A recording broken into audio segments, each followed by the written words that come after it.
వద్దురా, సిబిఐ వద్దురా. కేసీఆర్ గారి పైన కుట్ర అంటే తెలంగాణ పైన కుట్ర అనాలి. కేసీఆర్ గారి పైన కుట్ర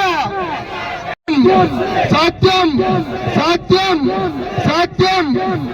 మరి మేము ఇప్పుడు కాళేశ్వరం జలాలు కాళేశ్వరం జలాలు కాళేశ్వరం జలాలు కాళేశ్వరం జలాలు కుట్ర, కేసీఆర్ పైన కుట్ర. నేను ఒక్కసారి ఆలోచించాలి మనం. మరి ఈ మొన్న పెట్టిన ఘోష్ కమిటీ గురించి కూడా ఒక 2 నిమిషాలు మాట్లాడుకుందాం. మరి హరీష్ అన్న గారు మరి ఏ రకమైన 670 పేజీల ప్రతి ఒక్క పేజీకి ప్రతి ఒక్క అక్షరంకి కూడా నేను ఆన్సర్ ఇస్తా, నాకు ఒక 2 గంటలు టైం ఇవ్వండి అని అసెంబ్లీ వేదికగా మరి ప్రభుత్వాన్ని అడిగితే ఏడ హరీష్ అన్న నోరు తెరిస్తే వీళ్ళ బండారం బయటపడుతుందో, ఏదైతే ఘోష్ కమిషన్ ఉందో అది పిసిసి కమిషన్ అని చెప్పి బయటపడుతుందన్న భయంతో ఆయన మాట్లాడిన ప్రతి 2 నిమిషాలకు ఒకసారి ఒక మంత్రి లేవాలి. 33 సార్లు మొన్న అసెంబ్లీలో మన ప్రియతమ నాయకులు హరీష్ రావు గారు మాట్లాడుతుంటే మంత్రులందరూ ఆపడం జరిగింది.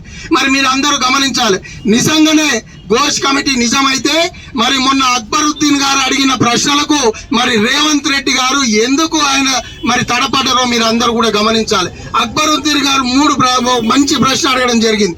మీరు 4 కమిటీలు వేసిరు, అది మన క్యాగ్ కమిటీ కావచ్చు, ఎక్స్పర్ట్స్ కమిటీ కావచ్చు, మరి NDSA national dam safety authority కావచ్చు, లేకపోతే మీరు వేసిన ఏదైతే విజిలెన్స్ కమిటీ ఉందో, 4 కమిటీలు ఇచ్చిన రిపోర్ట్ ని మేము రిఫరెన్స్ గా కూడా చూడలేదు అని ఘోష్ కమిషన్ రిపోర్ట్ లో ఉంది. అంటే మరి వాళ్ళ విజిలెన్స్ రిపోర్ట్ చూడకుండా ఎవరిని అడిగి ఈ కమిషన్ రిపోర్ట్ ఇచ్చింది ఘోష్ కమిటీ అని అడిగితే ముఖ్యమంత్రి గారు 15 నిమిషాలు తడపడ్డ విషయం మనందరం చూసినాం.